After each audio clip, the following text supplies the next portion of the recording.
So students, total number of the interbreeding individuals of the same species which are found in a geographical area and they are sharing and competing for the similar resources constitutes the population. And then we have learned from NCERT that individuals carry certain characters and population carries different type of characters. For example, say individual will carry a particular sex, either male or female, but population will always carry the sex ratio. Individual is born, that means birth is the property, but the population will have the birth rate, that is per capita.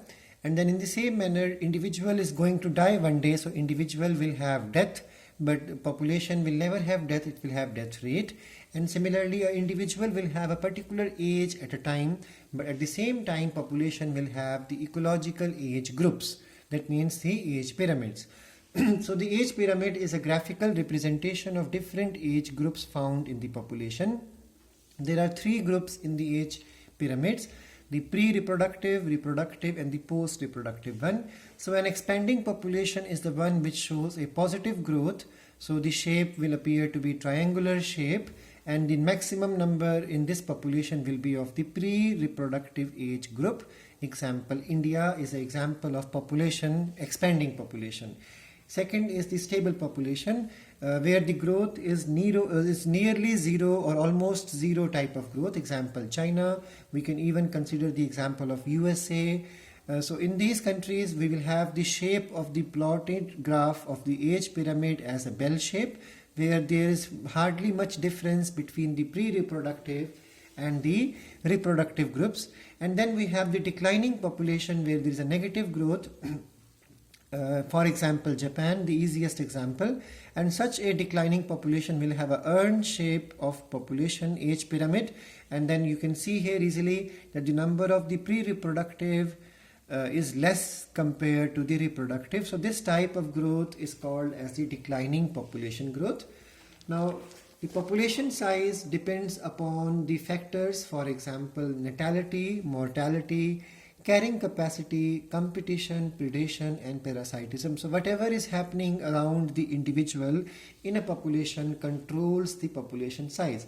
If the organism has a great number of individual births, that means the per litter, per every time fecundity rate, it means the ability to produce more number of children is there. So if the number of individuals added are more, population size will increase.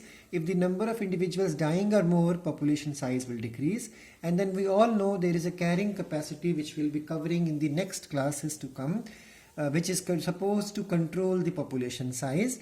So carrying capacity for the next classes. Then we all know competition is going on. So if there is less resources, there will be stiff competition, and competition is going to create burden on the population, and population will not be able to grow further. Weaker is going to die in competition.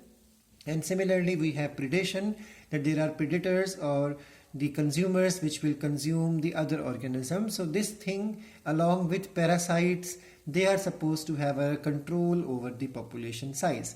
Now the population density, which is designated as N, is the number of individuals per occupied space, and sometimes it is not possible to count every individual, especially in the case of microorganism, especially in the case of mobile organism, fish in the water, running animals in the field, or otherwise flying birds in the air. So it is not possible always to count them. So instead of counting, what we can do is the relative density, which is equally efficient for making studies into population. For example, tiger is not counted by counting their numbers. It is simply made an estimation with the help of pug marks and the fecal pellets. Fish cannot be counted easily, so per average kilogram or average number of fish caught in the trap is taken as a relative density, or you can say indirect method of finding out the population.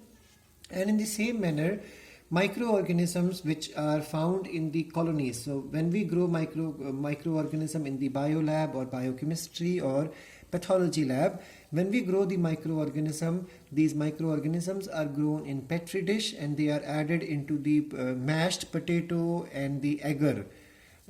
This whole thing is made as a food reserve for them, potato, and the agar is supposed to be the jelly medium in which the bacterium, etc., or fungus is supposed to go.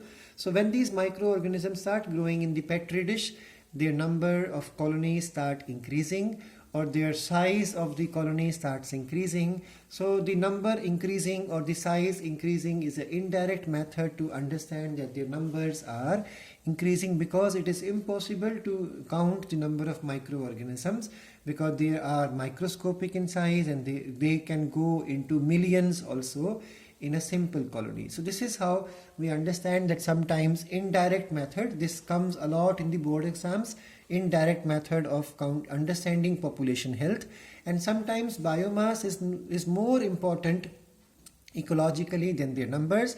For example, the example we learned from the NCERT, that in a forest area, if there are 200 Parthenium plant, Parthenium is a small biomass containing plant, and then we have a big banyan tree which survives for years to come.